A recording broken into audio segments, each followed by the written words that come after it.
Ang kwento.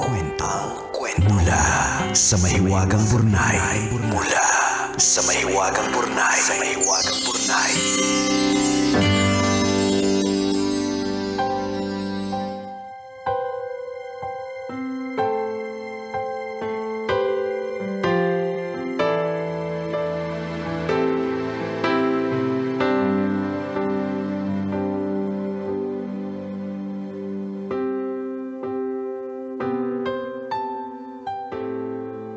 Dear Nicole and Diego,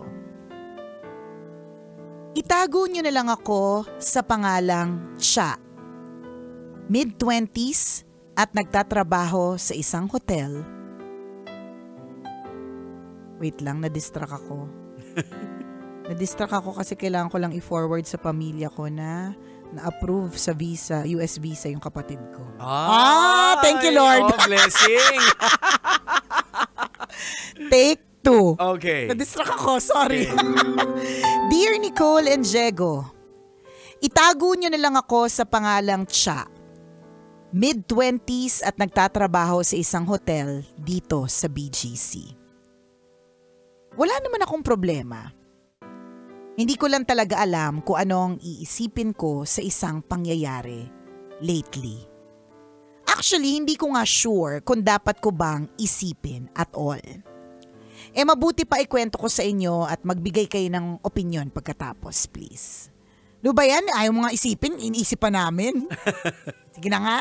Ganito po kasi, may boyfriend ako at tulad ko, maayos din naman ang trabaho niya. 1 year pa lang kami together pero mukhang magtatagal kasi click ang mga personalities namin. Hindi kami breadwinners ng families namin kaya yung sweldo namin, na-enjoy namin talaga. Pareho kaming foodies kaya madalas kaming kumain sa labas at mahilig din kaming mag-travel. Halos magkasunod ang birthday naming dalawa. Nauna lang siya ng ilang linggo. Nung birthday niya, kinarir ko talaga. May pa-birthday sa lubong ako, niregaluhan ko siya ng favorite na rubber shoes niya. Yung handa niya, lahat ng paborito niyang pagkain. Ang saya-saya niya. Feeling daw niya, napaka-special niya. Recently, ako naman na nag-birthday. Hindi naman ako nag-e-expect ng sobrang bonggang ganap. Pero hindi ko matanggap na ang regalo niya sa akin, isang maliit na notebook na hindi pa naka-gift wrap. Kapag tinignan ko yung presyo nun, siguro wala pang 50 pesos. Hindi naman ako materialistic na tao pero parang nakaka-insulto naman. Hindi man lang siya nag-effort. Saka yung gift niya, hindi ko naman magagamit. Dahil sa kaka-computer, hindi na ako masyado nagsusulat. Anong gagawin ko sa maliit na notebook? Maiintindihan ko pa kung gipit siya o wala siyang pera. Pero hindi kasi. Nakakaluwag-luwag naman. Alam ko ang babaw pero super na-off ako, Nicole and Diego. Ayoko ng ganitong pakiramdam pero hindi ako makamove on. Tama po ba itong nararamdaman ko o am I being immature? Salamat po sa insights ninyo. Ang inyong tagapakinig, Cha. Well, napakalaking factor yung build-up na sinabi mo na nakaluluwag-luwag kayo pareho. Hindi kayo breadwinner ng pamilya, 'di ba? Ang laking bagay kung bakit nagigets namin yung nararamdaman mong irita and feeling mo naman di ka dapat mairita kasi may mga tao kasing nakaluluwag-luwag na hindi sa kanila masyadong mahalaga yung mga nagrereglalo. Kasi para sa kanila, they can buy it naman. Yes. Oo, yun naman ang katotohanan, 'di ba? Kaya lang, kung jowa mo, tas alam mo yung kapasidad, at kilala ka naman yan na nagko-computer versus nagsusulat, medyo nakakapagtaka. Pero, teka lang, Cha, hindi mo ba inisa-isa yung pages? Baka may nakaipit na sing-sing. O, di ba? Baka... O, di kaya may mga clue doon. Correct, di ba? Totoo, baka may clue na nakalagay doon, punta ka sa pinakamalapit na Louis Vuitton. Yan. Na naghihintay na doon sa sabihin dun mo sa lang sales. Oo, correct. Ito yung password, yan, sabihin mo lang doon ganon. sa kahera. O di naman kaya treasure hunt, di ba? Yung mga ganun, wala lang, baka titigan mo yung notebook kasi parang kung alam ninyo yung hilig ng isa't isa, medyo nakakapagtaka naman talaga yung binigay niya. So, ang sa akin, baka may something inside the notebook. Malay mo, ito'y notebook na merong invisible ink. Sorry, may mga anak pa po kasi akong bata. Kaya may mga ganun po kasi gagamitan mo ng UV, Yes! Gagamitan mo ng UV para mabasa mo yung message. Diba? Or di naman kaya is it a notebook na nagsasabi ng kanyang nararamdaman. Para sa akin, that's more valuable than any gift. Kasi mas sentimental kasi kung tao. Ako yun ha, baka hindi naman sentimental itong si Cha.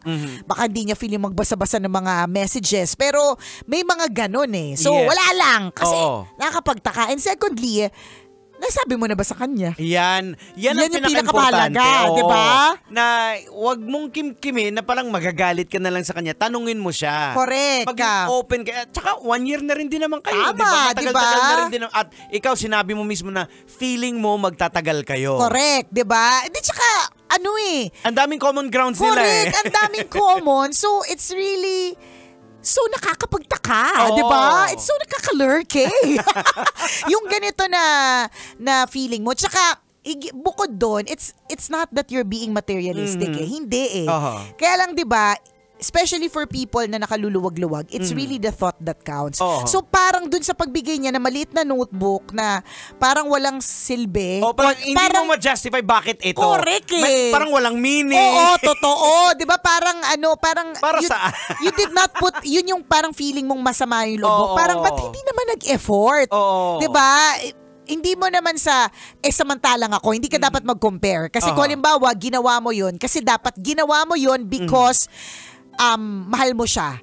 Because gusto mo siyang i-surprise, gusto mo may bongga siyang birthday sa lubong, gusto mo ihanda lahat ng mga paborito niya. Ginawa mo yon hindi dahil sa gusto mo may balik ha. Tandaan po natin yon. Whenever we do something na nakabaitan sa ibang tao, ginagawa dapat natin yon kasi gusto natin. Hindi dahil because gusto natin may balik, 'di ba? Hindi ganon, 'di ba? So pwede mong tanungin yung boyfriend mo, kaya nga, bakit ano to? Notebook yung binigay mo sa akin?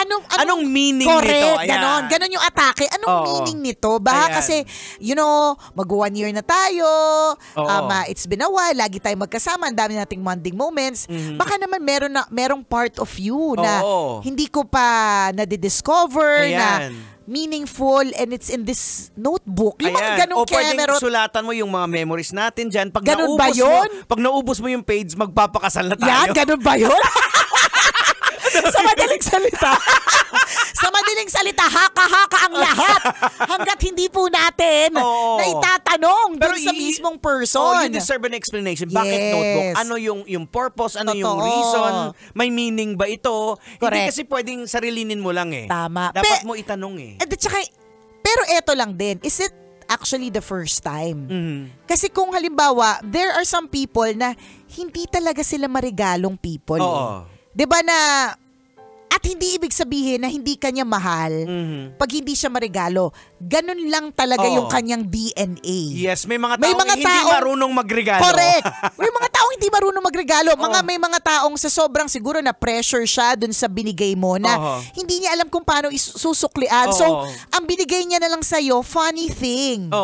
Diba? Parang ganun. Kasi, pero wala pa rin connection kasi yun ang hindi matanggap ni Cha. Wala connection sana kung may mga special man lang dun sa notebook. Wala kasing kulang yung detalye na nabanggit parang feeling ko, patawa na lang kasi hindi siya mabigay ng ganun. So, paano ba siya? O baka dahil nga 1 taon pa lang, di syempre isang birthday pa lang yung nakalipas.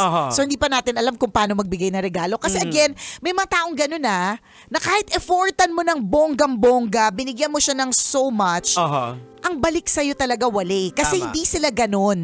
Hindi sila marunong pumili. Wala sa karakter nila yung nagbibigay ng regalo. O kaya baka nagtanong sa kaibigan, anong bibigay ko? Bilang mo ng notebook mo. Isira ulo yung tinanungan. Totoo. Basta bigyan mo na yan. Correct. O di naman kayo babalik tayo dun sa halungkatin mo yung notebook, baka naman may susi ng motor. Yan. May susi ng kotse. Tingnan mo sa ilaw, gano'n. Correct! Baka diba? may mga encrypted na doon, diba? Na mensahe. Correct! Diba? Yung gano'n. So, it has to be clear to you. Kasi obviously, kahit na tingin mo mababaw, hindi rin siya mababaw. Kasi kilala mo siya na hindi siya ganon, siguro, ganyan. Pero yun, sinasabi lang namin yung considerations that there are some people na hindi lang talaga sila marunong magbigay ng regalo. Diba? Pero yun nga, yung question mo talaga na naiiwan dyan sa'yo, bakit maliit na notebook? Correct. Ano yung relevant nito? Tama. Sa pagkatao ko, sa pagsasama natin. Totoo. And you deserve an explanation. Correct.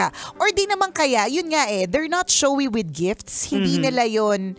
May mga people na hindi nila love language ang gifts. Yes, totoo. Meron mga ibang tao, love language nila ang gift talaga, 'di ba? Pero may mga iba na hindi talaga. So pinapakita naman niya yung pagmamahal niya sa ibang paraan. 'Di ba? Baka ganun siya eh. Yan, But again, because it bothers you so much dahil masyadong matinding nagugulumihanan ka, 'di ba? Sinulat mo sa burnay. At sinulat mo pa sa burnay, 'di ba? Ibig sabihin nito, this is something to talk about. Yan, dapat pinag-uusapan siya. Pinag-uusapan siya talaga para magkaroon ng linawan lahat. Alam mo na realize ko yan early on in our relationship ng mag-asawa. Nung kinasal kami, meron siya sa aking bonggang regalo talaga. Kung nababanggitin ko pero bongga siya talaga na gift for me nung kinasal kami. Ako naman, dahil wala akong pambigay ng bonggang regalo Nung mga panahon na yun, parang it was more of 15 years ago, it was more of, ang ginagawa ko sa Love Radio, more of passion versus kumita ako ng pera. Parang andun ako ang saya ko sa ginagawa ko, kaya kahit na nag-host ako ng mga 4 na oras, tas ang pinalit mo lang sa akin spaghetti, carry na. Go na go. Go na go. So sa madali salita, wala akong maiambag. Pero dahil nga sentimental akong tao, ang ginawa ko, Jegs, na hindi niya feeling ko hindi niya na-appreciate. Gumawa ako ng 365 reasons why I'm marrying you, or parang 365 reasons why I love you. Tas yung 365 reasons na yon, print ko, ginupit ko isa-isa yung 365 reasons into strips of paper. Tas nilagay ko sa 365 na test tube. Okay. Tas nakalagay siya sa lagayan. So para sa akin, masyadong effortan ko to ng so much. Isipin mo, ang hirap mong mahalin tapos 365 yung reason ko. Nakakaloka. Pero it was an effort on my part. And for me, parang this is me. This is how I express my love. Sentimental ako, mahilig ako magsulat, ganon. And then yun nga later on, I realized, hindi siya mahilig magbasa. Kapag halimbawa meron kami pinahirapan pa ako nito. Totoo! Hindi siya mahilig magbasa. Yung mga test tube na binili ko ay maliliit. Ang laki ng kamay niya. Na pag binuksan niya, mababasag talaga. Diba? So, I don't think he read it. Kasi hindi ko nakita. Kasi kinasal na kami. Nandun pa rin yung mga pa-test tube. Wala na siya ngayon though. Hindi ko na alam kung nasaan isipin mo na itapon pa. Diba? Pero ito, so ganun siya. So because nga, hindi ko pa siya masyadong kilala. Kinasal kami ng hindi pa namin, because learning about each other is a lifelong process. Yes, hindi naman porke kinasal na kayo o magjowa na kayo ng taon, kilalang kilala mo na siya. And you cannot totally understand talaga yung partner mo. Part ng mystery ng buhay yan Misteryoso yan kasi sarili mo nga minsan di mo maintindihan. Yes, tama. Ibang tao pa ba? So later on, na-realize ko, ba't ako mag-effort ng mga ganyan? Diba? So, hindi ganon yung mga regalo ko. At ganon din siya sa akin. Noon, ewan ko kung naabutan mo, Jegs, yung kung gaano siya magbigay sa akin ng mga bouquet ng bulaklak. Yan. Hindi ito bouquet mga bouquet ng bulaklak. Kaya niyang punuin ng booth, kaya niyang punuin ng kotse. Correct. Na to the point na yung mga bouquet na yun, pinagkukuha ng mga tao dito kasi pinagbibigay sa mga jowa nila. Ganon po siya kadami. Nung time na yun, na nagbibigay siya sa akin ng mga bouquet ng bulaklak, hindi pa kami kasal. So, hindi niya alam kung saan ko dinadala yung bulaklak. Nung kasal na kami at nakita niya kung paano ko i-treat yung mga flowers pagkatapos ibigay, hindi na siya nagbigay ng bulaklak ulit. Promise. Hindi na. Ang Bigas bibigay na niya, lang po. bigas na lang. Pangluto, pangsala ng mantika. Mga ganun. Kasi nakilala na niya ako Ayan. eh. Pero gusto ko rin din tong banggitin yung point ni Xander. Ang sabi niya, baka listahan ng bucket list yung notebook. Which baka nga. Oo. Hindi natin masabi. Oo, kaya nga tanungin mo. Correct, tanungin ninyo. At walang ibang way kundi tatanungin mo or you discover for yourself. Kung hindi mo man siya kayang tanungin kasi hindi ko pa kayang tanungin, ma-observe mo naman sa kanya kung anong klase siyang tao. Kaya bakit siya ganun. Ayan. Yan. Ang importante, nararamdaman mong mahal ka niya eh. Oo. And mahaba pa yung para makilala niyo yung isa't isa. 1 year pa lang kayo eh. Correct. Ang dami mo pang matututunan, promise. Yes. Ang dami mo pang madidiscover at malay mo marami pang notebook na matatanggap. Tama. I thank you, Cha, for sharing your story with us. Oras natin, 1:39. Ako pong kumikinang na ulo, Diego Bandido. At akong kumikinang ina mo, Nicole Liala. Kailangan pa bang i-memorize yan? Basic! Kailangan pa bang i-memorize yan? Love Radio. Basic!